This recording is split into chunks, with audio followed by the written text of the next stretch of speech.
One of the problems with recruiting for investment banking is not the knowledge or skills you acquire, but the access to talk with real investment bankers to put your best foot forward.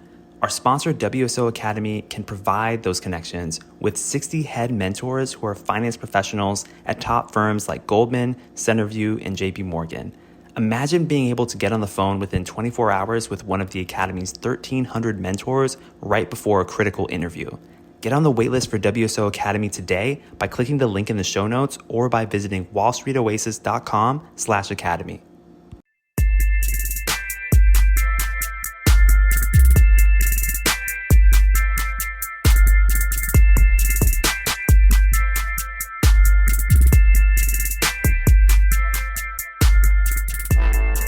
Welcome to Investment Banking Insights. My name is Alex Mason and I am your host. This is the show dedicated to helping you learn both the technical and non-technical aspects of the investment banking process.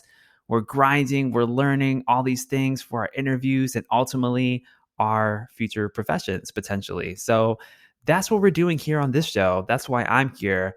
I'm glad that you're here. Thank you for joining me. And we're talking about valuation. Today's question is this: how do you actually get a company's value and what do you use it for? So we have all these methods we've discussed, right? We've talked about liquidation value. We've talked about precedent transactions, comparable companies. But what do we actually do to get the value, right? We're doing this all for a reason. We're not just running spreadsheets just because we like spreadsheets. Although, hey, I'm guilty of liking spreadsheets. So what do? Well, we look at the multiples of the companies that we're looking at. Say we have company number 1 that's incomparable, company number 2 that's incomparable, company number 3 that's incomparable. Then we look at the multiples of each of those businesses and we take the median multiple and then we multiply that by the metric that's important to us for the deal. So let me give you an example. Let's say you have a precedent transactions lists of company transactions that have occurred, and they're valued at 5 times EBITDA, 8 times EBITDA, 9 times, 10 times, and 10 times. Okay, so your sample size here is 5. The median multiple from this set of data is 9 times.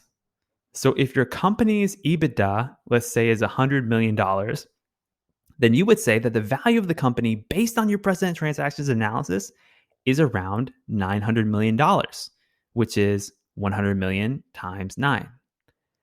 Now, what you'll also do is you'll create a range of valuations based on the data that you have. So for example, let's say that 900 million value, that's your 50th percentile. So you can also come up with what does a 25th percentile value look like and what does a 75th percentile look like. And that's going to differ based on the data that you have and what are the other transactions that occurred. Have they varied wildly? Do you have a very high standard deviation in mathematical terms, or do you have a very low standard deviation in mathematical terms? And that's going to influence that bell curve of your 25th percentile, your 50th percentile, and your 75th percentile. So you can do this once you have the data. But what I'm getting at conceptually is creating a range of valuations to go off of. Okay, so you got your valuation for your company. Now what do? What do you do once you have it? Well, one of the things you can use valuations for are these things called pitch books. Now, I have yet to work on a pitch book myself, but from what I understand, they are documents that you present to a client in order to help them understand what the financial benefits are for them if they executed on this deal. And in order to do this, they need to know what their company is worth, right? In the case of a sell-side M&A transaction, for example, or what the potential targets are worth in the case of a buy-side mergers and acquisitions deal. So the client needs to know what the business is worth, right? That's how they can come up with an opinion of whether or not they want to execute. And of course, as the investment banker, that's your job, right? Your job is to help the client make a good decision for their business. So that's one example. You can use them for pitch books. Another thing you can use valuations for are what are called fairness opinions.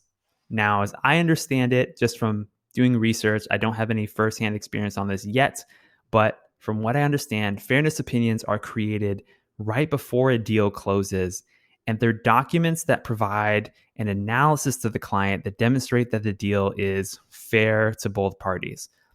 The party on one side feels the deal is fair, the party on the other side feels the deal is fair, kind of like this closing document.